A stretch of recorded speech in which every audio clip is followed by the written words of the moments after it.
Oi gente, eu sou a Pri Ferraz, esse é o Diário da Bruxa e hoje nós estamos aqui para conversar sobre as diferenças entre dois grandes tipos de magia, que é a magia natural, ou baixa magia, como algumas pessoas chamam, e a alta magia. Bom, vocês que me acompanham aqui sabem que a minha área de estudo e de prática é a magia natural, que envolve ali a reconexão com os elementos e materiais da natureza de uma forma bem livre. Então, para trazer um olhar mais aprofundado sobre o lado da alta magia, nós vamos contar aqui nesse vídeo com a participação de um grande bruxo, amigo meu e estudioso dessa área, que é Eric, do canal Sagrado Círculo. Então, vamos lá conhecer melhor a baixa magia e a alta magia e desvendar essas duas possíveis formas de se fazer magia para que você possa descobrir com qual delas você mais se identifica.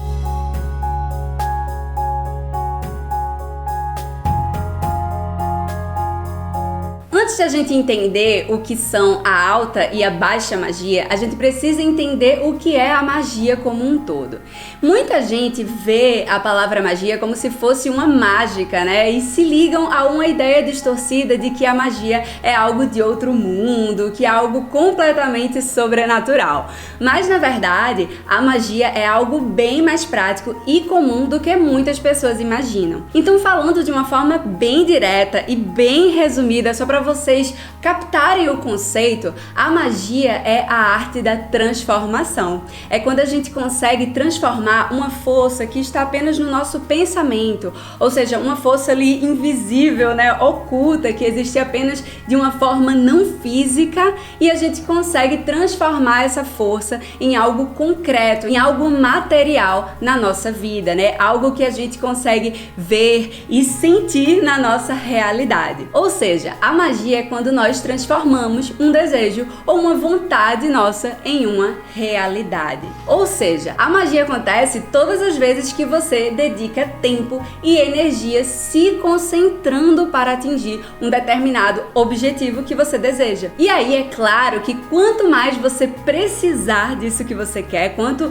mais for a sua necessidade e não um simples desejo, mais forte tende a ser a sua magia, porque você coloca mais vontade, mais foco e mais intenção naquilo. No entanto, o que é que acontece? Muitas vezes fica difícil da gente simplesmente atrair aquilo que a gente quer apenas pensando naquilo. Então, as bruxas e os magos recorrem a instrumentos, ingredientes, ferramentas e elementos que vão ali emanar energias propícias para nos ajudar, né, a alcançar aquilo que a gente quer. Então, símbolos, objetos, sigilos, materiais da natureza, palavras, entidades, tudo isso pode estar presente nas mais variadas formas de magia. E é aí que surgem os diferentes tipos de magia, né? Os diferentes sistemas mágicos, que são as metodologias que uma pessoa pode usar para fazer a sua magia. E aí nós encontramos vários subnichos, né? Magia do caos, magia celta, magia egípcia, magia ancestral, magia hermética, existem várias. Mas antes de mais nada, a gente encontra uma grande divisão, que é a baixa magia e a alta magia, que inclusive é uma divisão histórica, que não tem absolutamente nada a ver com uma magia do mal e uma magia do bem, tá, gente? São simplesmente diferentes metodologias. E como eu sou uma bruxa estudiosa da área da magia natural, ou seja, da baixa magia, eu vou chamar aqui a participação de um magista estudioso dessa área da alta magia, para que a gente possa ver bem direitinho as diferenças, né, e as origens desses dois sistemas mágicos. Então eu vou colocar aqui o meu fone de ouvido pra gente entrar em chamada com Eric, do canal Sagrado Círculo. Oi Eric, seja bem-vindo ao Diário da Bruxa, é um prazer ter a sua presença aqui. Antes de mais nada, se apresenta aqui para os seguidores do Diário da Bruxa, conta pra gente qual é a proposta do seu trabalho, do canal do Sagrado Círculo, qual é a sua área de estudo aí, ou suas áreas de estudo dentro da magia e da bruxaria. Oi Pri, oi pessoal que acompanha o trabalho dessa bruxa lindíssima, essa grande amiga. Como a Pri falou, sou o Eric, bruxo responsável pelo Sagrado Círculo e magista. Primeiramente, é um prazer estar aqui conversando com a Pri, conversando com você que está assistindo a gente, né, sobre esse tema tão interessante né, essa dicotomia que a gente tem na magia, mas prometo que a nossa conversa vai ser o mais didática possível e para aproximar esses dois temas e começar a transpor essas diferenças. A página do Sagrado Círculo é uma página voltada mais para quem está começando, em questão de estruturação de estudo, em estruturação de prática, e que precisa aprender um ou outro feitiço ali mais seguro nesse início de jornada e também entender a relação entre a magia e várias áreas do conhecimento. Então não é só a magia quanto o fenômeno místico, mas é a gente olhar a magia enquanto história, enquanto mitologia, enquanto antropologia, sociologia, filosofia e tudo mais, para a gente poder cada vez mais enriquecer as nossas práticas e entender que magia está relacionado com tudo. Então o foco do trabalho do Sagrado Círculo é esse. De novo, muito obrigado por me receber, muito obrigado por você estar aqui me ouvindo também, e vou tentar fazer com que essa conversa seja o mais proveitosa possível para todo mundo. E bora lá, vamos falar sobre alta magia e baixa magia. Muito massa, gente. Eu sou super fã do Sagrado Círculo. Eu sou suspeita, mas eu sou fã mesmo. Mas vamos lá para o nosso papo mágico, né? Vou começar aqui falando sobre a chamada baixa magia, né? E baixa magia, gente, é a magia natural. É uma magia na qual a gente utiliza a ajuda de forças, de ingredientes da natureza que possuem ali poderes específicos, né? Para facilitar ou fortalecer a concretização de alguma coisa que a gente está desejando. Então é uma magia na qual a gente se conecta muito com as fases da lua, com os elementos da natureza, com as ervas, com os cristais, ou seja, com tudo aquilo da natureza. E aí a gente vai ter os rituais para celebrar os ciclos da Mãe Terra, as estações, os equinócios, os solstícios, porque esses ciclos que acontecem na natureza também acontecem dentro de nós. Então a magia natural, ela é a arte de trabalhar com as forças da natureza, né, para provocar aquelas mudanças necessárias na nossa vida, aquelas mudanças que a gente quer. Então, se eu quero prosperidade, eu vou ali trabalhar com uma erva de prosperidade, ou eu vou fazer um ritual numa fase lunar que fortaleça esse propósito da prosperidade. Para a magia natural, tudo que vem aí da natureza tem força, tem vida. Então, por exemplo, a lua cheia vai trabalhar as nossas emoções, a lua minguante vai ajudar a gente a promover mudanças na nossa vida, o elemento terra vai ajudar a chamar prosperidade e fartura, o cravo, né, a erva vai trazer renovação, enquanto as rosas vão trabalhar o amor, as emoções, a ametista, por sua vez, que é uma pedra, vai trazer conexão espiritual. Então, tudo que é da natureza tem algum poder, né, guarda ali alguma sabedoria. E essas forças da natureza são como se fossem ancestrais espirituais nossos, né? E a magia natural, ela é muito chamada de baixa magia, ou já foi, né, muito chamada de baixa magia, porque é uma magia mais simples, mais livre, mais barata, mais acessível. Ela teve origem ali nos povos rurais, nas civilizações de culto à deusa mãe na pré-história, e permeou durante as sociedades pagãs também, né? Então, aquelas sociedades que cultuavam a Mãe Terra ou cultuavam divindades que representavam partezinhas da Mãe Terra. Então, as mulheres ali se conectavam com a lua através dos seus ciclos menstruais, as sábias feiticeiras curavam ali males físicos e espirituais através das ervas, né? As pessoas faziam amuletos com madeira, com ervas para proteger suas casas. E esses camponeses, né, que praticavam a feitiçaria, ou baixa magia, ou magia natural, eles muitas vezes nem sabiam ler, na verdade, em sua grande maioria não sabia ler, né? Então, esses saberes ancestrais, eles eram passados de forma muito empírica, de geração em geração, eles eram muitas vezes intuídos também. E aí, posteriormente, com a consolidação do cristianismo e depois a Inquisição, a gente não vai entrar nisso, porque senão a gente pode passar aqui uma hora, um dia todo só falando sobre isso, mas quando a gente tem esse período aí, a gente tem esse culto pagão sendo demonizado, o povo pagão sendo convertido, né, ou perseguido, sobretudo as mulheres, como a gente já sabe. E aí, depois que a caça às bruxas começa ali a declinar em meados do século XVII, século XVIII em alguns locais,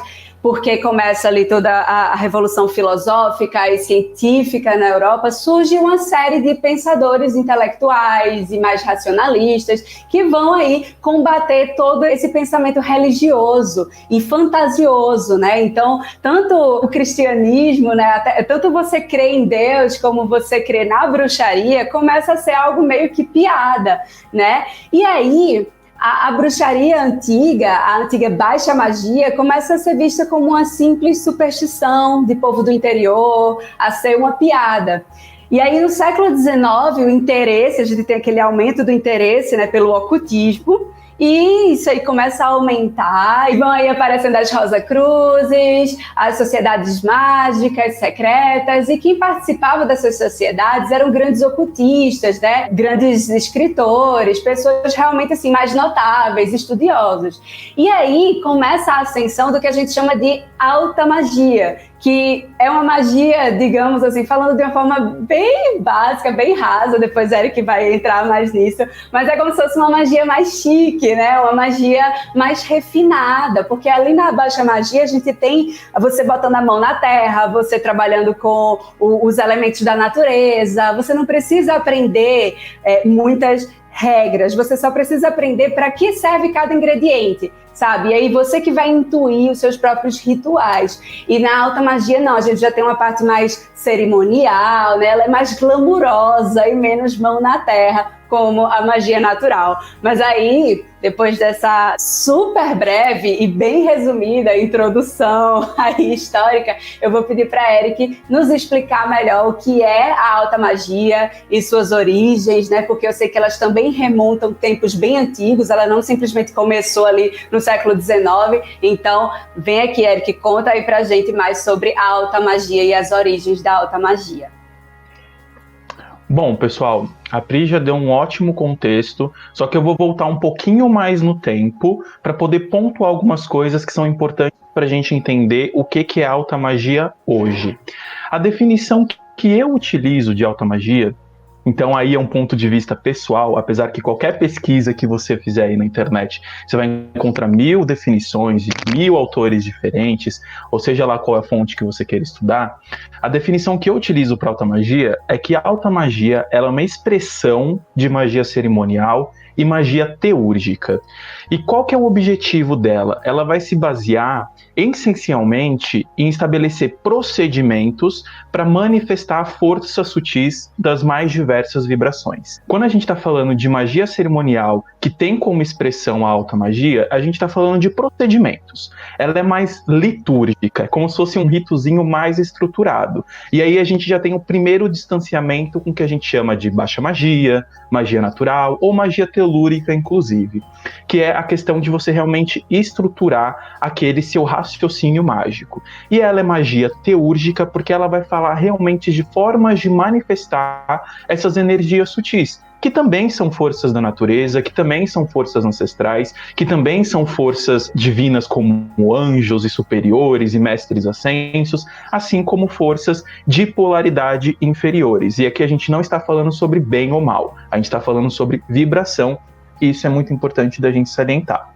Então, voltando um pouquinho no tempo, a gente for lá para o período do Neolítico, que a gente está falando entre 5.000 anos antes da Era Comum, até 3.000, 3.500 anos antes da Era Comum, a gente tinha ali na Mesopotâmia, né, que hoje é a região ali do Iraque, do Irã, da Síria, aquele Oriente Médio ali, onde tem todos esses conflitos atuais, tinha naquela região, naquela época, alguns povos que se destacaram, como os babilônios, como os caldeus, como os assírios, os sumérios e principalmente os essênios e os hebreus. Então guardem essa informação porque isso vai ser muito importante no que a gente tem hoje. Caminhando mais um pouquinho no tempo, e esses já eram povos que tinham liturgia e devoção junto, então eles viam a sua liturgia como uma forma de manifestar a sua vontade e se comunicar com o que eles achavam que era sagrado e divino, e caminhando um pouquinho mais no tempo, a gente já vai chegar na Antiguidade Clássica, que aí a gente vai estar falando mais ou menos entre o século VIII e o século VI, que é onde a gente tem dois grupos de filosofia que são extremamente importantes para a gente entender como nós brasileiros pensamos o esoterismo hoje. tá? Que são os filósofos da natureza, que estavam preocupados na relação do homem com a natureza e na origem de todas as coisas. E aí a gente tem até um nomezinho que aparece muito quando a gente estuda magia, que é Empédocles, que é um dos filósofos que fala da teoria dos 4 elementos. Olha, existe o fogo, a terra, a água e o ar. Eles têm que estar em equilíbrio para poder manifestar todas as coisas. A terra é formada por todos esses elementos e assim vai. E aí a gente tem os filósofos ontológicos, que estão mais preocupados com o ser humano. Então a gente tinha os filósofos da natureza que estavam preocupados em entender a origem de todas as coisas e a relação do ser humano com a natureza, e depois, às vezes eles até coexistiram no mesmo período do tempo, mas a maioria deles veio depois. Tinham os ontológicos que pensavam no ser humano, no ser, enquanto o centro do universo, né? E aí a gente tem Platão, tem Aristóteles e tudo mais. Só que esses caras que pensavam no ser humano quanto o centro, quanto o foco, eles desenvolveram um conceito sobre o que é conhecimento. Especificamente Platão, quando ele tem um diálogo que a gente chama de diálogo de Teatetos, em que ele vai explorar essa questão do saber, essa questão do conhecimento. Porque conhecimento é diferente de informação. E ele já começou a trabalhar isso falando sobre a natureza do conhecimento. Quando ele fala que conhecimento é uma crença verdadeira e justificada. Essa é uma outra informação muito importante que a gente tem que guardar para evoluir um pouquinho mais no tempo. Então, caminhando um pouquinho mais no tempo, a gente chega na Idade Média.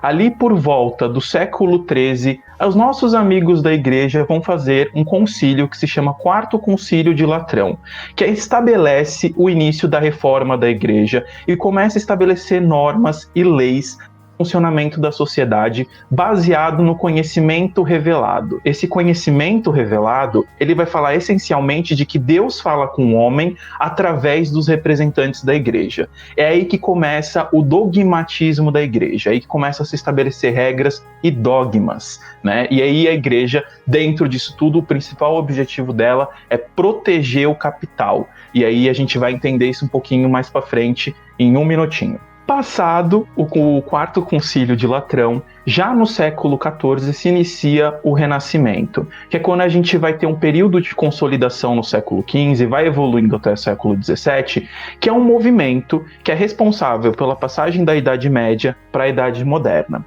E ele vai falar essencialmente que o homem pode dominar a natureza. Inclusive a gente pode até lembrar da figura do homem vitruviano, que vai falar do equilíbrio do ser humano, do homem controlando ali os 4 elementos.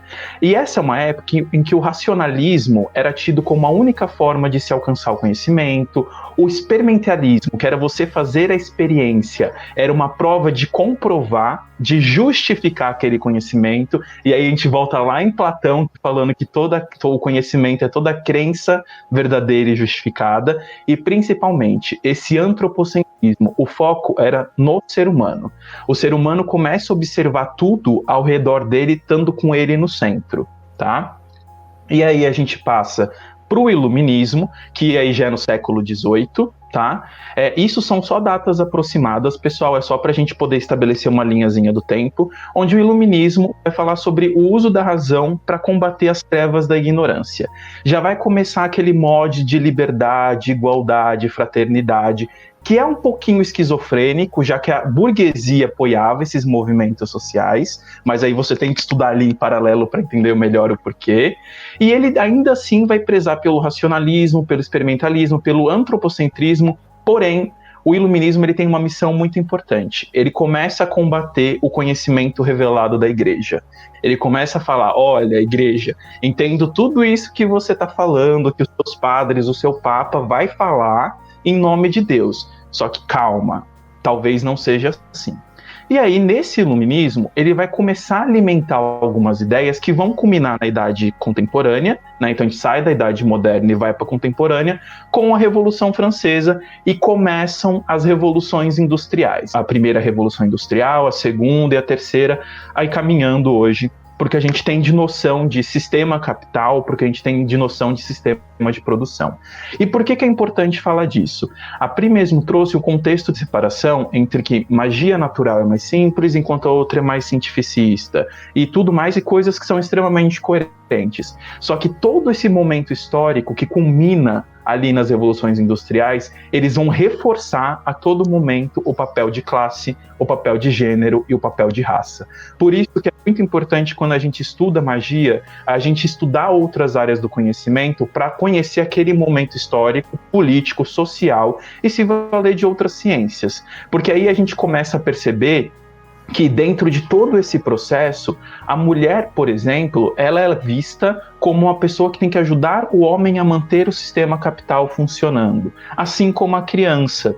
Na Idade Média, a igreja não tinha problema com pecado, né? Eles usavam a palavra de pecado, levantavam a bandeira contra o aborto para proteger a vida, porque no final eram as bruxas que conheciam remédios que ajudavam as mulheres do campo a abortar os filhos que elas geravam dos senhores feudais que as violentavam. Então isso era uma grande ameaça para a igreja, isso era uma grande ameaça para o capital e para o sistema de produção. Só que todo esse caminhar da história levou a reforçar que o ícone da sociedade é o homem branco e rico, né? É o homem heterossexual, branco e rico. Essa estruturação acabou trazendo privilégios para essa figura, para a figura do homem, que era o acesso à informação e o acesso à educação. E aí a gente começa a falar de algumas figuras importantes e, obviamente, com a evolução da sociedade, mulheres também começam a se tornar expoentes dentro do ocultismo, dentro do esoterismo, mas ainda assim a preponderância é da figura do homem, tá? Então a gente tem, ali no século XVII para o século XVIII, então a gente está falando aí no final da Idade Moderna, a gente tem o Saint-Martin, que começa o martinismo, que vai falar essencialmente de cristianismo esotérico. A gente também tem os maçons que, apesar de terem começado lá na Idade Média, estabelecem as suas grandes lojas no século XVIII e vão falar basicamente de alquimia e de alquimia operativa esotérica. E aí a gente tem o rosacrucianismo, que apesar de beber de diversas fontes ali do Antigo Egito, vai se estabelecer no final do século XIX para o século XX, trazendo inclusive as bases do hermetismo que a gente tem tanto hoje aí falado no meio esotérico, no meio ocultista. Princípio da mente, princípio do ritmo, princípio da polaridade, do gênero e tudo mais. Passando um pouquinho, caminhando um pouquinho no tempo, em paralelo, muitas das vezes, a gente vai ter a Sociedade Teosófica, da Helena Petrovna Blavatsky, que vai tratar essencialmente de esoterismo por uma visão universalista, e aí a gente caminha para o Golden Dawn, que é a Ordem Hermética da Aurora Dourada, que ela se estabelece no finalzinho do século XIX e século XX com a figura principal, uma das figuras principais, a Dion Fortney, que vai trazer muita coisa da Cabala, que teve a sua raiz lá nos essênios e na Mesopotâmia. Por isso que é importante a gente formar essa linha do tempo, entender que um vai bebendo do outro, um vai copiando do outro que lhe serve. E aí a gente está falando do pensamento que influencia diretamente a configuração da mente esotérica do brasileiro. Afinal, nós somos uma colônia luso que teve a influência desses pensadores gregos, que teve essa influência eurocentrista, que chegou até a gente na dizimação dos povos originários, que é uma coisa que hoje a gente tem que resgatar. Nessa época da Ordem Hermética da Aurora Dourada, a gente tem Eliphas Levi, que ele é um dos responsáveis pelo levante do ocultismo, de virar e falar assim, ok, vamos estruturar o dogma e o ritual, vamos estudar história e vamos entender os grandes mistérios, tá? A gente tem Pape, por exemplo, que é o cara que ele é o reformulador da magia, ele se influenciou muito em Eliphas Levi e falou, ok, vamos começar a mexer em algumas coisas. E caminhando um pouquinho mais na história, já chegando no século XX, a gente tem a famosa figura do Aleister Crowley, que vai falar sobre a telema. E aí ele vai falar sobre verdadeira vontade manifestada. E aí vai trazer esse conceito que muita gente vê na internet, magia é a arte, a ciência de manipular a realidade de acordo com a sua vontade, né? E que existe muita coisa para destrinchar aí. E Crowley tinha um amiguinho, né? E conheceu uma figura muito famosa de quem pratica magia natural e que está dentro do neopaganismo, que é a Wicca, né?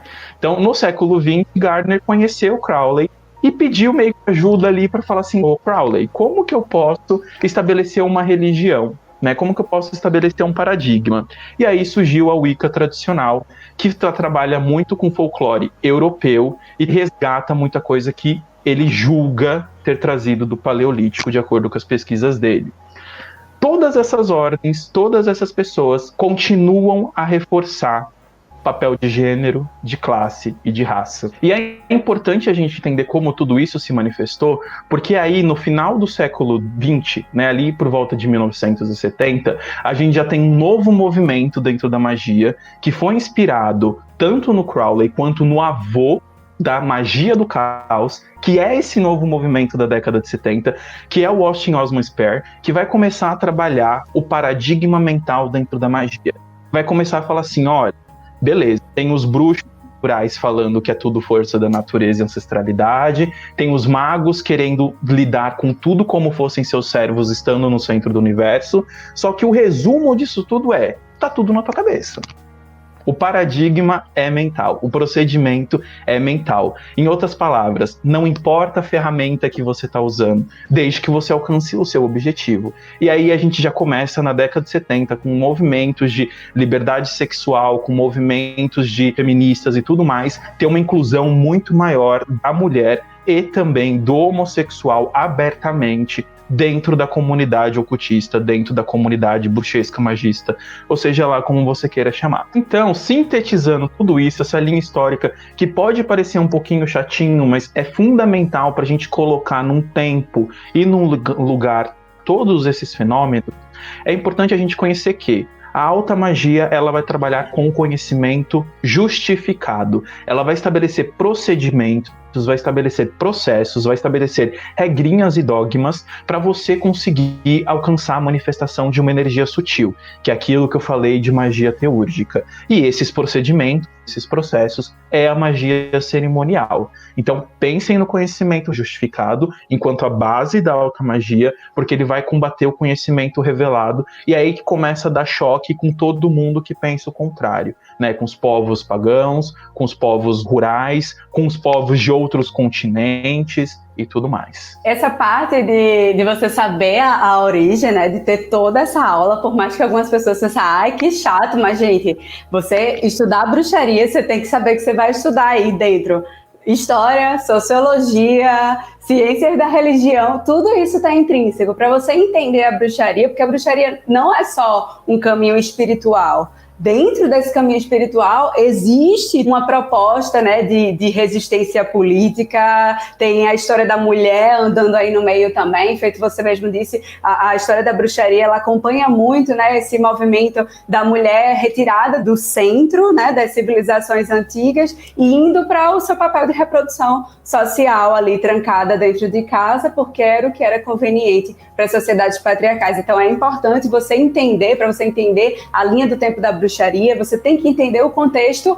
político no qual essas épocas estavam situadas, né? Acredito que outras religiões também, até porque se você olha para a Igreja Católica na Idade Média, não é a mesma Igreja Católica que a gente tem hoje. Ela vai se adaptando com o tempo também. Mas depois dessa super aula sobre a origem da alta magia, eu acho que a gente pode, né, concluir aqui, pelo menos eu acredito, que a principal diferença entre baixa magia e a alta magia é que enquanto a baixa magia ela é um caminho mais simples, mais livre, né, em que os rituais eles são feitos de uma forma mais espontânea, mais acreditando ali no poder da natureza, acreditando no poder que aquela erva tem de despertar em você determinadas energias, a alta magia traz sistemas mais complexos, né, mais baseados, digamos assim, cientificamente, traz mais regras, mais níveis de aprendizado, então você normalmente tem que ser iniciado, né, enquanto a magia natural vai trazer muito aquilo de, vem cá, quer tomar um banho de erva? Vem cá que eu vou te dar, você não precisa ser iniciado, eu vou te dar um banho, então vou te dar para você tomar, e aí você vai receber todo esse poder aí dessa planta, o poder da natureza, né, eu acho que o grande diferencial, pelo menos eu vendo assim, entre outros, mas para mim o principal é essa diferença entre algo simples e intuitivo com algo de fato que precisa ser mais aprendido em termos de regra, né, em termos de cerimônia, tanto que se chama magia cerimonial, ela está ali intrínseca à alta magia, e enfim, e como você vai, o mecanismo, a metodologia, né, eu não diria nem que são tipos de magia, são metodologias que você tem para alcançar um fim, e aí você pode ir em busca de realizar a sua magia através da baixa magia ou da alta magia, né? E o que é que você acha? Para você acha que a grande diferença está nessa parte ritualística Me conta aí, Eric, qual é a sua opinião sobre isso?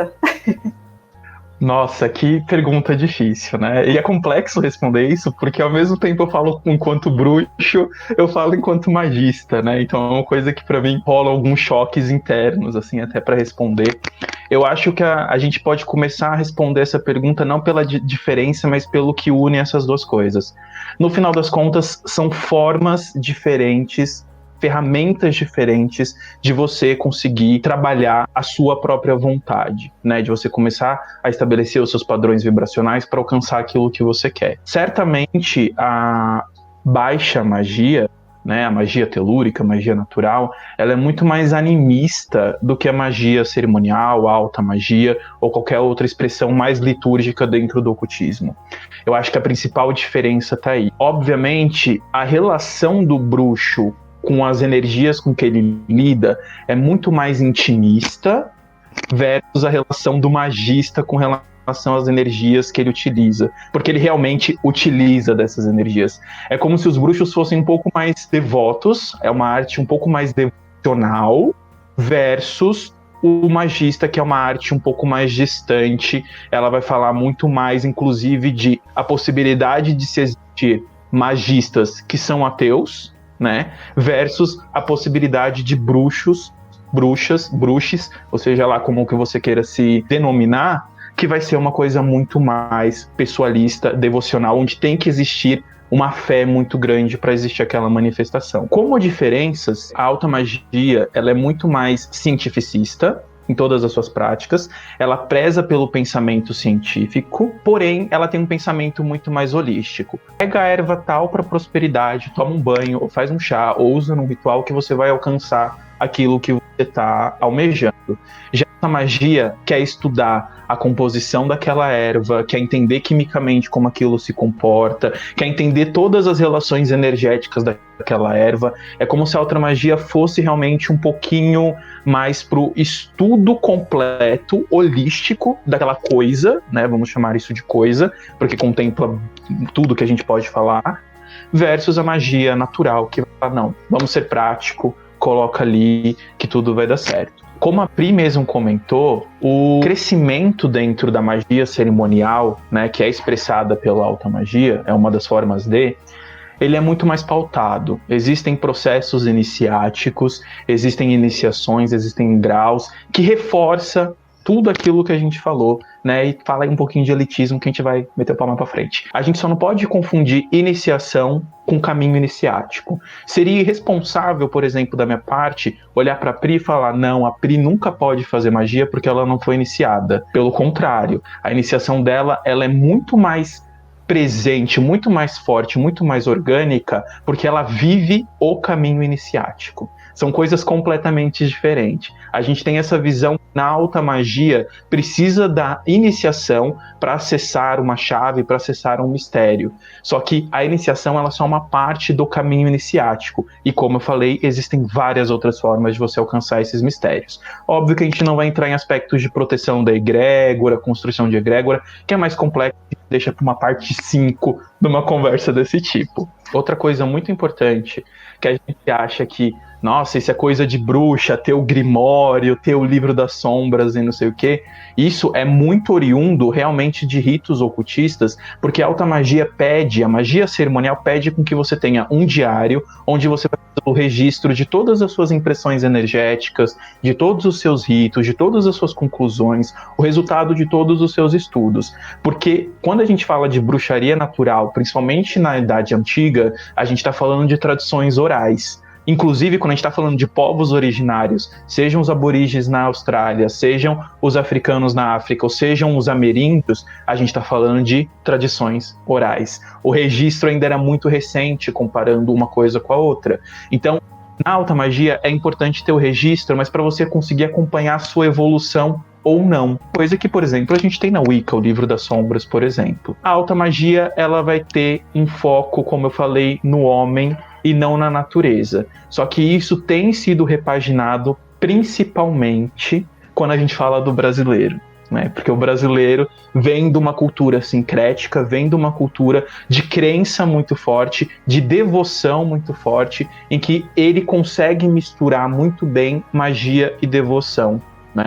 Ele não separa, não coloca em dois lados da moeda isso. Então, a alta magia, apesar dela focar no homem, hoje, esse ocultista médio que está trabalhando com magia cerimonial, talvez consiga transitar dentro dos aspectos devocionais também. A gente tem dois movimentos, né, dois sistemas que, queira ou não, vão absorvendo um pouco um do outro. Tanto porque a própria automagia tem ali também um pouquinho da feitiçaria antiga, foi uma das fontes, né, que ele vem trazendo ali, desde da teologia hebraica e, enfim, cascavilhando lá e trazendo tudo para cá. E com justamente a Wicca e tal, o pessoal que hoje em dia pratica a magia natural absorveu várias coisas da alta magia. Por exemplo, abrir círculo mágico. Isso não é da baixa magia. A galera paga não vai abrir círculo mágico.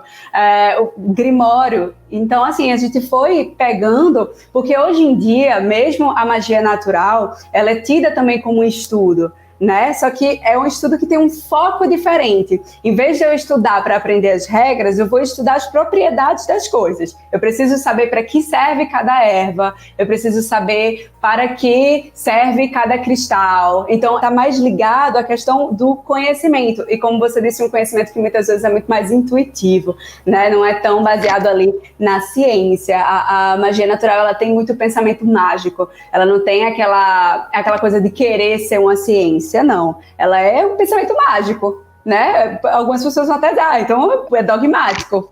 Talvez seja, né?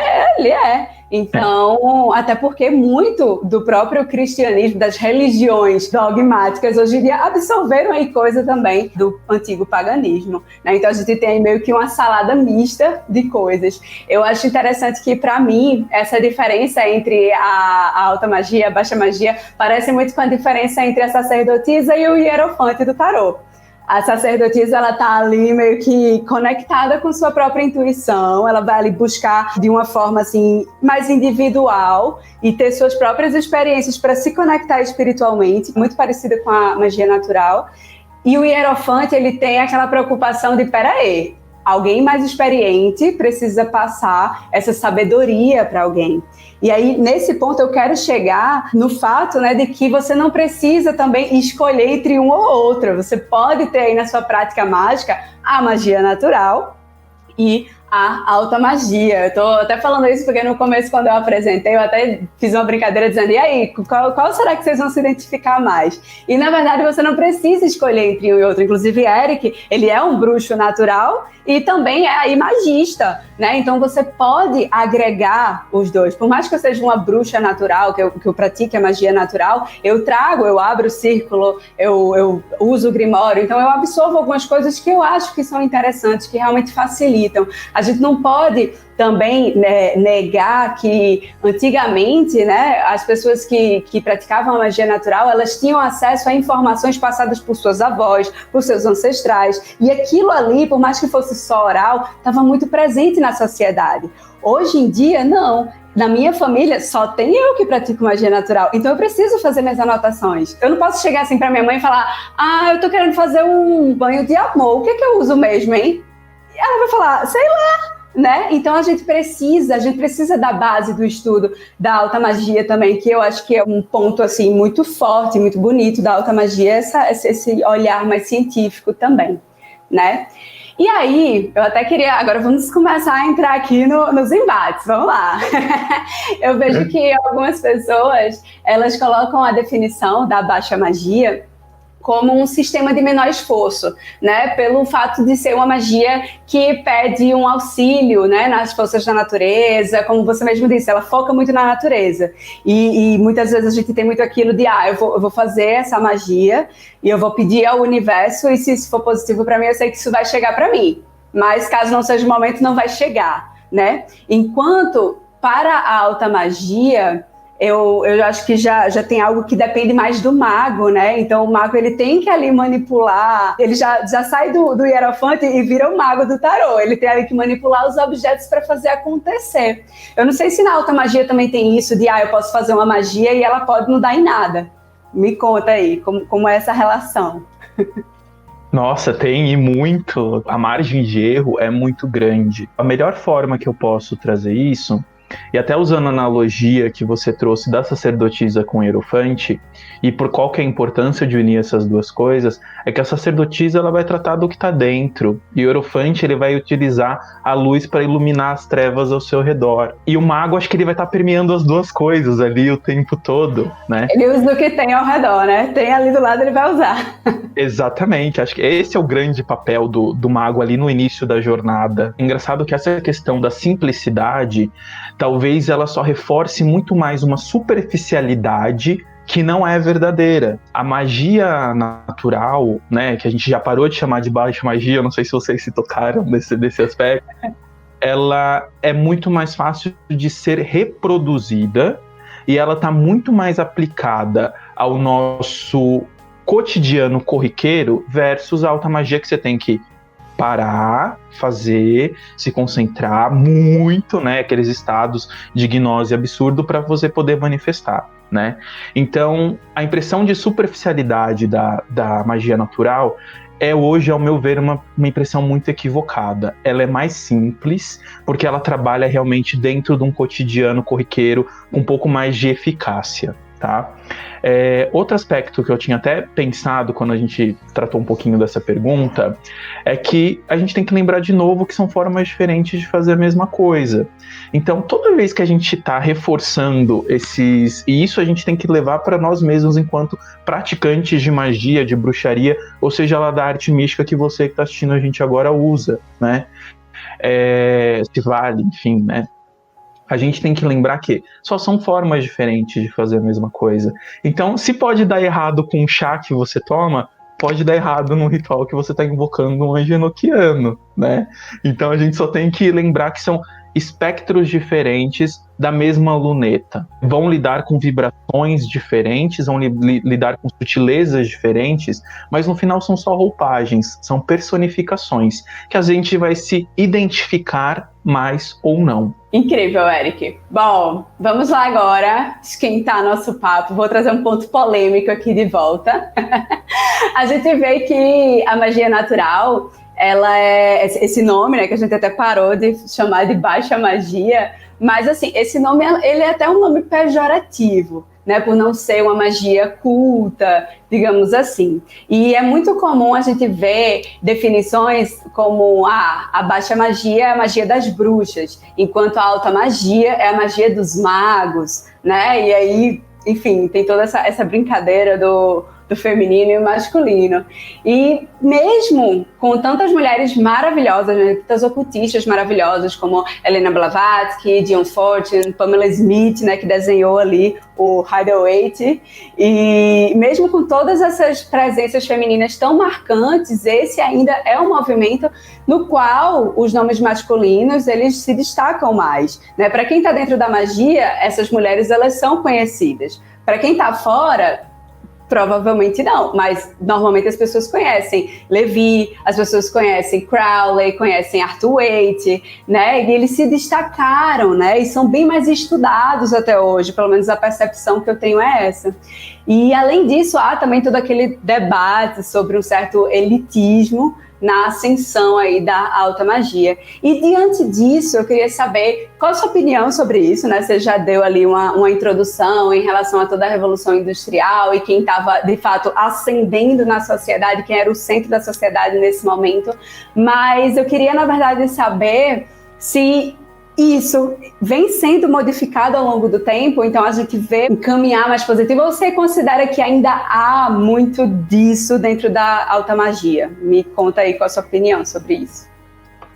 Acho que eu posso começar já sintetizando no abaixo o eletismo, né? Porque mas falando sério agora, e só para desenvolver um pouquinho essa questão, a gente tem que ser muito consciente do papel que a gente desenvolve, né? Eu, enquanto homem branco, eu tenho mais privilégios, inclusive, quanto você, mulher, mesmo sendo branca, né? Isso é estrutural, isso faz parte da matrix da nossa sociedade, tá? E é uma coisa que a gente tem que combater, e já existem lutas muito proeminentes com relação a isso. A gente tem que entender o papel da mulher em todos os cenários da sociedade para fortificar esse papel da mulher, né? Eu acho que esse é o ponto mais importante dentro dessa coisa de bruxaria ser de mulher e de alta magia ser de homem. Porque eu vou até contextualizar para justificar um pouquinho melhor o que eu vou falar.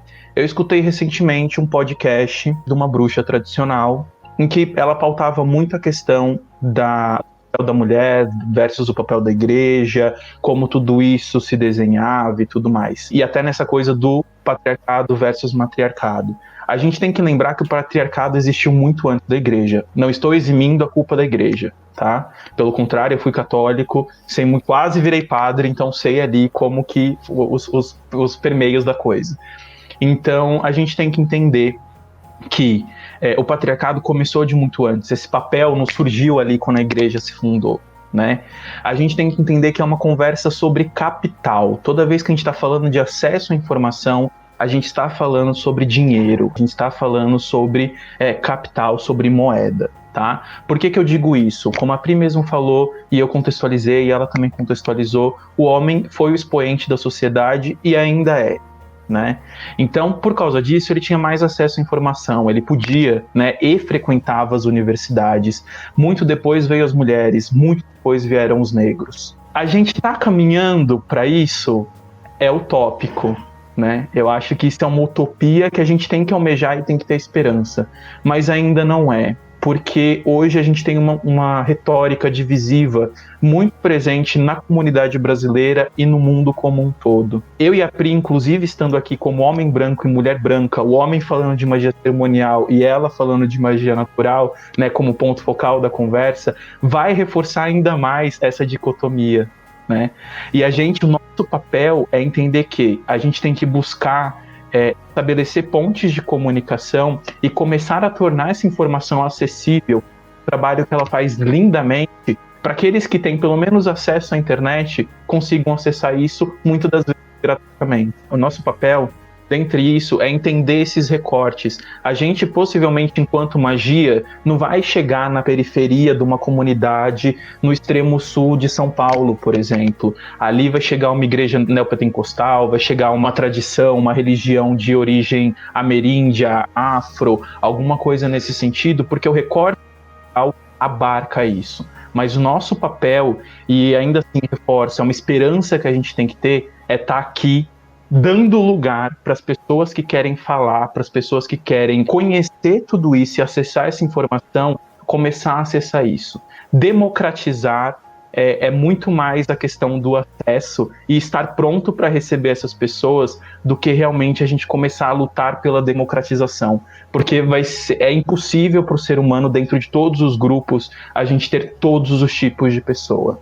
Isso é sociologicamente impossível, ter todas as pessoas representadas ali. Eu adoraria, né? A proposta do Sagrado Círculo, a Pri até sabe, é que todo mundo dê a mão junto e fique todo mundo conversando. Só que isso é utópico e a gente tem que lutar por isso, mesmo sabendo que talvez um dia a gente não alcance e que talvez essas pessoas que ainda estão fora do nosso papel social, né? E aí a gente pode falar do afrodescendente, das pessoas não brancas como os indígenas, das pessoas trans, tem que ver se inclusive o que a gente está oferecendo acolhe essas pessoas. E será que a pessoa trans vai se sentir acolhida, sendo que ela já não é representada nessa comunidade? Numa comunidade que fala entre sagrado feminino, tem sagrado masculino, perdão, e tem círculos que vão trabalhar essas energias, mas será que a pessoa trans se sente acolhida? Será que esses círculos estão preparados para receber, por exemplo, esse recorte de comunidade? Então, todas as coisas que a gente tem que levar em consideração, ter esperança de que um dia a gente vai conseguir transpor. O meu papel, assim como eu sei que a Pri tem isso muito consciente, é estar aqui para disponibilizar informação para aqueles que conseguem acessar essa informação, como eu disse, muitas das vezes gratuita, para a gente começar a criar essas pontes e falar, olha, eu posso estar falando aqui, mas eu quero que você fale, né? Então, eu acho que isso é o mais importante, porque no final a gente precisa começar a transpor tudo isso, né? Precisa começar a ir além de tudo isso para começar a incluir cada vez mais as pessoas. Realmente isso daí é um caminho a ser traçado. A gente pode sempre, tanto na magia natural, na verdade, no cenário da magia geral, a gente sempre pode caminhar para ser mais inclusivo, né? E até mesmo quando a gente olha em termos de intolerância espiritual, intolerância religiosa, a gente vê que quando você coloca ali uma mulher que está trabalhando com ali, fazendo suas magias, fazendo seus feitiços, muitas vezes uma mulher branca. Por exemplo, às vezes eu tenho aqui meus haters no YouTube que dizem que eu vou pro inferno e tudo mais, mas isso é muito menor do que provavelmente seria se eu fosse uma mulher negra e eu estivesse fazendo ali os meus feitiços, porque aí o pessoal ia começar a utilizar pejorativamente a macumba, né, que, enfim, o pessoal usa de uma forma, uma conotação negativa que originalmente a macumba não tem, e aí ia começar a falar, macumbeira. Isso daí começa a ser uma intolerância espiritual, religiosa muito maior, porque tem ali aquela origem na matriz africana, e aí começa tudo isso. Então, assim, a gente vê que o preconceito, até o preconceito da intolerância religiosa bate ainda acima, né? Bate ainda mais. Então, vamos seguir aqui, né? É importante a gente pensar também que quando a gente olha para o cenário da magia e da bruxaria, hoje, da magia como um todo, a gente vê uma enorme contribuição de todos os estudos que foram desenvolvidos ali nessa época da ascensão da alta magia. Então, por exemplo, a gente tem, né, nesse movimento da nova era, nesse meio mais holístico, a gente tem muita gente envolvida com a numerologia, com o tarô, com a astrologia, que não seriam o que é hoje, né? Não estariam aqui se não fosse a alta magia. E para mim, essa é a maior contribuição, assim, pelo menos é a que eu mais utilizo da alta magia. Para mim isso daí enfim, o tarô ali, o de Crowley, o de Waite e Pamela Smith, eles são incríveis, né? Eles abriram a nossa mente para enxergar o tarô da forma como a gente enxerga hoje, né? E aí eu queria saber, Eric, na sua opinião, qual você acha que foi a maior contribuição da alta magia na bruxaria hoje? Nossa, eu posso trazer uma resposta muito simples, mas eu gostaria também de trazer um pouquinho do meu input pessoal e o que me estimulou a estudar essas duas coisas juntas e praticar essas duas coisas juntas.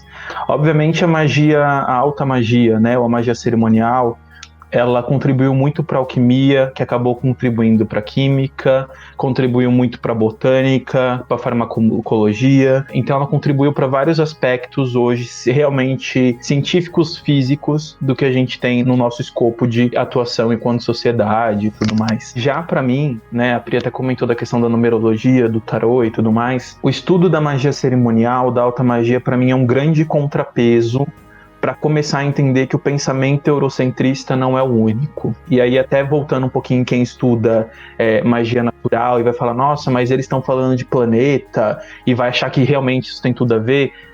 A camponesa que estava lá na florestinha, no campo dela, cultivando o milho dela, ela não sabia que o louro estava relacionado com o planeta XPTO, né? Isso é uma coisa que a gente tem dentro do neopaganismo.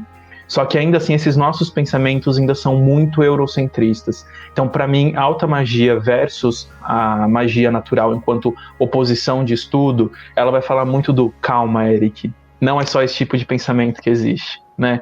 Começa a pensar no que talvez os povos originários estavam falando, o que os índios estavam falando, quais eram os paradigmas deles, assim como as comunidades e as nações africanas, assim como os ameríndios da América do Norte, assim como os aborígenes da Austrália, assim como outro lado do globo, né, no pensamento do Oriente, seja no leste europeu, seja na Ásia, seja na Oceania, seja no Oriente Médio, como que esses povos estão pensando, porque a gente deu um ponto de partida do pensamento eurocentrista para essa conversa. Todo esse pensamento filosófico histórico bebeu do Oriente, né? Então, alguém está sempre consumindo o conteúdo de outra pessoa, de outro momento histórico, né? Então, para mim, a grande contribuição, e isso é muito pessoal, reconheço o papel da alta magia com relação à numerologia, tarô, energias planetárias, a questão de sigilos, de servidores. Eu entendo a contribuição nesses sistemas, assim como eu falei de alquimia,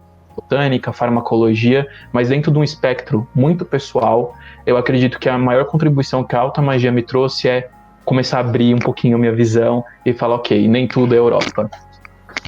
Ah, legal, bacana. Essa tirada de olhar, né? Eu vejo muito isso quando eu estou estudando mitologia. Então, assim, muitas vezes a gente fica, né? Pessoalmente, eu comecei estudando mitologia greco-romana, é minha área de estudo, realmente eu amo estudar aquilo ali. Hoje em dia eu já estudo também mitologia egípcia, vou também na mitologia, estou entrando, né, baby steps ali na mitologia iorubá, e é interessante porque a gente vê os mesmos arquétipos, né? Os arquétipos, eles são os mesmos, mas os nomes difundidos, eles são os europeus, né? Ou os gregos, ou os nórdicos, sempre vai falar. É interessante quando a gente abre, né, esse olhar. Enfim, muitos temas aqui pra gente conversar. Cada perguntinha da live, cada trecho das respostas podem gerar 1000 outros vídeos, né? Bizarro isso. Pois é, poderia ser, cada pergunta dava para ser uma live, né? Baixa magia versus alta magia, parte 1. Bom, a gente falou de uma forma bem teórica, né? E aí, para a gente trazer um ponto de vista mais prático, mais, digamos, do dia a dia, muita gente, né, vou começar dando aqui o ponto de vista da magia natural, muita gente vem me perguntar como é que eu posso dar os primeiros passos na magia natural. E é claro, né, como a gente já falou várias vezes aqui em toda a nossa definição de magia natural, baixa magia vai ser aqui redundante eu falar, mas esse é um caminho muito pessoal. É claro que você pode fazer a sua jornada, não precisa seguir uma regra, mas eu sempre gosto de indicar uma linha de conhecimentos, né? Então, poxa, se a baixa magia ela foca muito no conhecimento em relação a determinadas coisas da natureza, por onde começar? E aí eu sempre gosto de indicar uma certa ordem de assuntos que eu acredito que sejam mais essenciais, né? Então eu sempre indico que você comece pelos 4 elementos, então comece estudando o simbolismo dos 4 elementos para você saber qual vai ser melhor você usar em determinado ponto, em determinado desejo, em determinada necessidade que você tenha. Então, por exemplo, eu estou querendo trabalhar questões emocionais, é melhor ir ali na água, mas se for algo muito forte, vai no fogo, já que o fogo transmuta, né? Então aí é legal a gente ter esse primeiro conhecimento sobre os 4 elementos, que inclusive foi algo que a alta magia trouxe também, né? Esse conhecimento mais esquematizado, isso é da alta magia, inclusive dos elementais e tudo mais, isso daí foi da alta magia, mas, enfim, na prática da magia natural, os 4 elementos, eles são a base. É legal você estudar ali as luas, não só você estudar, a fase crescente é para isso, fase nova é para isso. Não, como é a sua conexão com a lua, como é que você se sente, né? Se você se sente de uma determinada forma na lua minguante, então é melhor que você deixe aquele seu ritual para você fazer naquela época ali, porque você sabe que você se sente assim. Então a magia natural, ela volta muito a essa coisa do autoconhecimento. Na verdade, acho que isso é uma característica de toda a magia como um todo, né? O autoconhecimento, ele é necessário, você precisa saber o que é que mais funciona para você, apesar das regras ou das não regras, né? Então você tem que saber o que é que funciona para você. Então, 4 elementos, luas, ervas, e aí você realmente vai ter que ver ali quais são as ervas que vão trabalhar cada tema, né? De uma forma até um pouco esquematizada, mas é legal você entender, né, o poder de cada erva, veja as ervas como seres vivos, né? Então, como o louro é aquela pessoa, assim, que é motivada, que não aceita perder, que quer ganhar, então você vai querer puxar a energia daquela pessoa.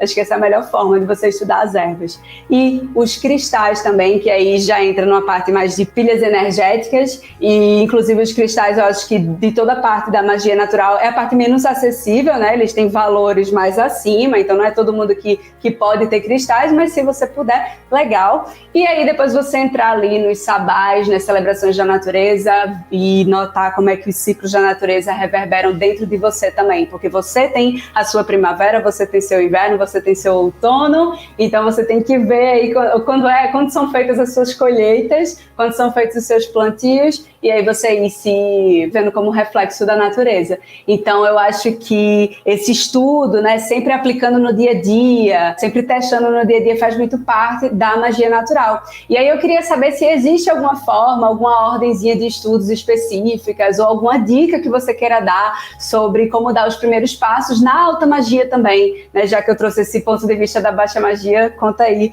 como é que a gente pode começar na alta magia. Muito bom.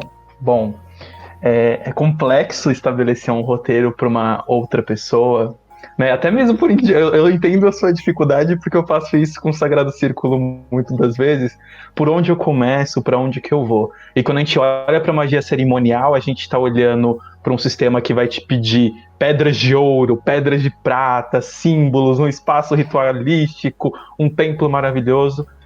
E, na moral, pessoal, não precisa de nada disso, tá? Essas ferramentas estão todas dentro da gente, tá? O que eu poderia dizer quanto pauta de estudo que talvez facilite um pouquinho a vida de quem quer se meter aí na magia cerimonial. Aprender a trabalhar estados de gnose autoinduzidos. Em outras palavras, tem que aprender a meditar e tem que aprender a jejuar.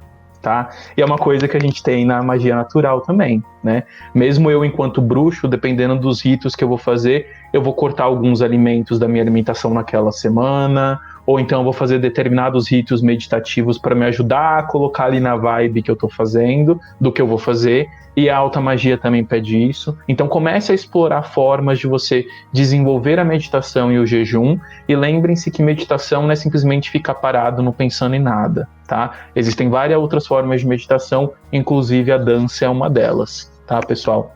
A segunda coisa mais importante é que você precisa desenvolver a habilidade do registro. Você precisa ter um diário que você vai ter. Você vai começar com coisas simples e com o tempo você vai perceber quantos detalhes você vai alimentando ali naquele seu diário. Então você vai falar como você estava se sentindo naquele dia, o que você sonhou e todas as outras coisas que você acha que é importante. Tá? E tem que aprender a ler de novo esse diário, não é só escrever e esquecer. Volta ali 1 mês depois, 3 meses depois, para entender aquele seu momento. Com relação à pauta de estudo propriamente dita, eu diria que é importante estudar simbologia, tá?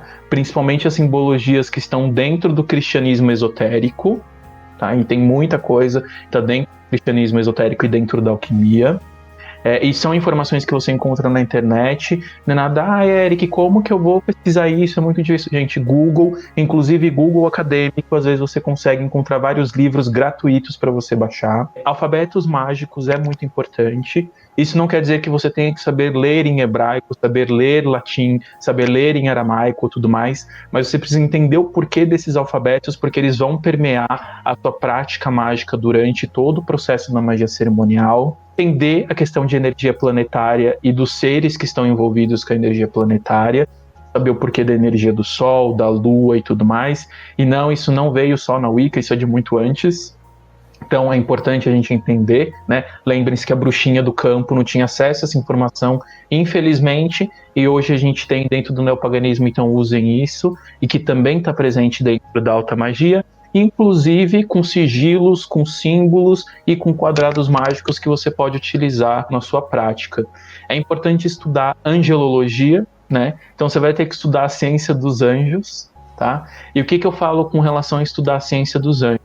Né, o anjo, São Miguel Arcanjo, São Rafael, São Gabriel, que a gente tem na Igreja Católica. Você vai ter que estudar os anjos cabalísticos, os anjos de Enoque e várias outras classificações que quem precisar depois, só me pedir indicação aí que eu dou, só para não ocupar muito tempo aqui com o jabá do pessoal. Outra coisa muito importante, demonologia. Nossa, eu vou ter que estudar demônios, meu Deus do céu, na bruxaria não se cultua demônio. Calma, gente, calma, você tem que entender demônios enquanto uma outra forma de vibração, enquanto outros aspectos, inclusive da nossa psique. Eles não têm nada de ruinzinho, não é o bichão que vai aparecer no filme de terror que a gente assiste nas plataformas de streaming, tá?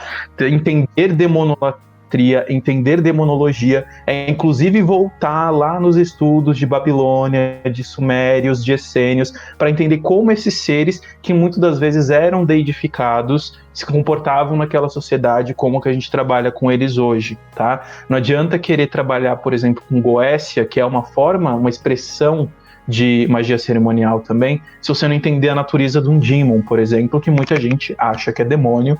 Inclusive, aí já começam até as brigas de egrégora de gente tendo cursos anti-Goécia, talvez por não entender direitinho o que é Goécia.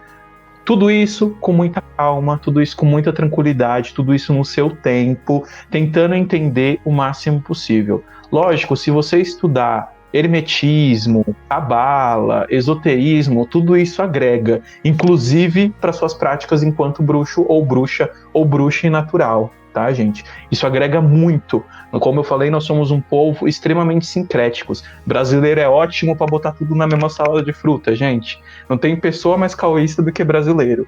Então, não tem problema, só vai com calma, se dá seu tempo e comece a praticar ritos de invocação dos elementos e banimento dos elementos com pentagrama, que você encontra também na internet, e também aprender a utilizar o triângulo de invocação, que é um símbolo que você vai invocar os seres para dentro desse símbolo, que assim eles não fogem, não destrói nada, porque você acha que, vou invocar um ser planetário. Invocar uma fada é tão perigoso quanto, tá, gente? Invocar um deus é tão perigoso quanto. Até porque você não está invocando, você está evocando. São coisas diferentes. E deixa aí até a dicasinha para pesquisarem depois a diferença entre invocação e evocação, que vale a pena, tá? Então, basicamente, de pauta seria isso. E, gente, vocês podem ficar tranquilos que aqui na descrição eu deixei tanto o passo a passo de como começar na magia natural, como também na alta magia, tá? Então tá isso escritinho, tá certo? Para vocês saberem aí as nossas dicas de como dar esses primeiros passos. Além disso, não deixem de ver aqui os vídeos, tanto daqui do canal, porque a gente tem vídeos de elementos, de lua, de introdução à magia natural, como também os vídeos lá de Eric, do Sagrado Círculo, porque ele fala sobre tudo isso, ele fala sobre como dar os primeiros passos, ele fala sobre como você organizar os seus estudos, tem o glossário também mágico dele, que ele vem falando vários significados super, super, super legais, então sigam lá o Sagrado Círculo também, coloquei aqui os vídeos aqui em cima. Tá bom? Uma coisa que eu ia super comentar também era que quando eu comecei a estudar tarô, né? Eu comecei a estudar tarô, estudava mitologia, comecei a estudar tarô e para depois chegar na magia natural por causa do tarô, para associar com o tarô. E aí o meu primeiro tarô, ele juntava, né, os simbolismos do tarô com da cabala, que enfim, já tá lá intrínseco. E aí, para eu entender o tarô, eu tive que estudar a árvore da vida da cabala. Então, eu comecei ali. Então, a pessoa que não sabia de nada de magia, imagina só, sabia de nada, eu estudando ali a árvore da vida da cabala. E eu fui entender do tarô através dela. Os próximos vídeos do Glossário Esotérico são termos da cabala, que a galera me pergunta muito. O que é Sefirah? O que é Malkuth? O que é não sei o que? Então eu vou dar uma contextualizada nisso e tal. O próximo mesmo é invocação versus evocação, mas enfim, deixa isso só um passando. Legal. Bom, então pra gente finalizar aqui, eu pensei a gente deixar algumas indicações bibliográficas sobre esses caminhos mágicos, né? No caso da magia natural, aqui no canal tem um vídeo com dicas de livros, né, para você iniciar aí nesse caminho da bruxaria, mas especificamente sobre magia natural, eu recomendo muito o Técnicas de Magia Natural de Scott Cunningham, né, para os iniciantes, como primeiro livro. E, enfim, é um livro que vai te dar ali toda a base sobre os elementos, vai te dar dicas de como aplicar essa magia com os elementos, com os materiais da natureza, de uma forma bem prática no seu dia a dia e ainda assim uma forma bem conectada. Então, Técnicas de Magia Natural de Scott Cunningham é minha indicação. E aí eu queria saber de Eric, quais são as suas recomendações bibliográficas para quem quer ler mais sobre alta magia? Bom, para você que está assistindo a gente, eu vou falar para você alguns livros que para mim foram muito importantes, né? Depois, não sei se a gente coloca na descrição, como a Pri comentou, e vou citar alguns autores que eu acho que são bacanas para você estudar. São livros que você encontra na internet, no Google Acadêmico, tem artigos sobre esses livros, então não se preocupa. O primeiro deles é A Cabala Mística, da Dion Fortune, para ter uma noçãozinha aí de pensamento esotérico. O segundo deles é Dogma e Ritual de Alta Magia, do Eliphas Levi, e também O Grande Arcano, dele e também a história da magia que é dele. Então vai ter leitura pra caramba, dá pra passar essa quarentena bem sossegado. O terceiro autor que eu quero trazer para vocês é Papy, né? Como eu falei, foi aí uma pessoa que trabalhou em cima dos ensinamentos de Eliphas Levi, principalmente dentro dos tratados dele. O quarto autor, né, nesse caso uma quarta autora, a Helena Blavatsky, tá, dentro dos seus livros de Doutrina Secreta e Isis Sem Véu, principalmente. Todas essas leituras são leituras que vão exigir muita atenção, só que tomando aquele chazinho, relaxado na cama, no sofá, dá para entender, qualquer coisa, volta uma estrofe, leia sem pressa, tá, gente? Parece complexo, é um tema denso, mas é muito gratificante. Franz Bardon também é muito importante, tá? Principalmente a magia prática, o caminho do adepto, que ele traz vários exercícios de mentalização, de visualização que você pode fazer. Apesar de eu não ser telemita ou telemista, como algumas pessoas falam, eu recomendo o Aleister Crowley, porque ele tem muita coisa valiosa que pode ser absorvida dentro de todas as manifestações da Telema, né? A própria Otto, a Ordem Principal, a Astro Argentum, que é um braço da Telema, e a Ordem dos Cavaleiros da Telema. Austin Osman Spare é muito, muito importante para poder entender magia do caos. Peter James Carroll, que é um dos nomes mais proeminentes da magia do caos também para você estudar. Nossa, muito legal, Eric. É uma coisa que eu gosto sempre de frisar quando a gente fala sobre livros de magia, livros que envolvem esse universo mágico, a gente sempre tem que lembrar que esses livros a gente vai ler sempre, né? Então a gente vai tê-los antes para ler de uma vez e depois eles provavelmente vão se tornar livros de consulta, né? Então os livros de magia eles sempre ficam ali, de vez em quando a gente volta, lê outra coisinha, tem uma nova percepção, né, de uma coisa, a gente entende de uma forma diferente, até porque a magia está muito ligada com o nosso próprio autoconhecimento, e a bruxaria em si, ela entra ali também naquele papel de arte, e se é arte também vai depender do nosso subjetivo, né? E outra coisa também que eu gosto de dizer é que às vezes tem gente que não quer estudar, uma galera, porque não gosta, tipo, eu não gosto de Gardner, não vou estudar nada de Gardner, não gosto de Crowley, não vou estudar. A gente tem que estudar, porque a gente tem que saber a história da bruxaria, por mais que você não goste. Então, eu não me identifico com várias coisas de Crowley, eu não me identifico com várias coisas de Gardner, mas eu tenho que reconhecer o papel deles dentro do movimento em que eu faço parte, e por isso eu tenho que estudar como foi que eles contribuíram, e se eu não concordo, como é que eu posso fazer diferente, né? Então, acho que isso é muito importante também, a gente estudar também quem a gente não gosta, né? Perfeito, Eric. Muito obrigada por sua participação, prazer contar aqui com toda essa sua sabedoria, com todos esses seus conhecimentos, um prazer recebê-lo aqui no Diário da Bruxa, espero que seja a primeira de várias vezes. Muito bom, Pri, eu só tenho a agradecer também, eu acho que o nosso encontro foi muito mágico em vários aspectos, né? E eu tenho certeza que é uma parceria e uma amizade muito frutífera para ambos. Para quem está me escutando agora, junto com todos que escutaram, a importância do estudo não é porque a gente é chato ou porque a gente quer que você vire uma traça de livros, né? Mas é porque eu, pelo menos enquanto guia de trabalho, e eu sei que a Pri tem isso, né? Dentro do trabalho dela, a gente acredita que realmente o conhecimento liberta, né? E a gente tem que conhecer tudo isso, principalmente aquilo que a gente não gosta, porque a gente só consegue mudar todos os sistemas estando dentro desses sistemas, né? A luta é mais fácil estando de dentro. E se a gente começa a entender que conhecimento é um processo e não um objetivo fim, né? Você não precisa, você ler um livro, você não está tendo conhecimento, é o que você faz com aquela informação que você está tendo.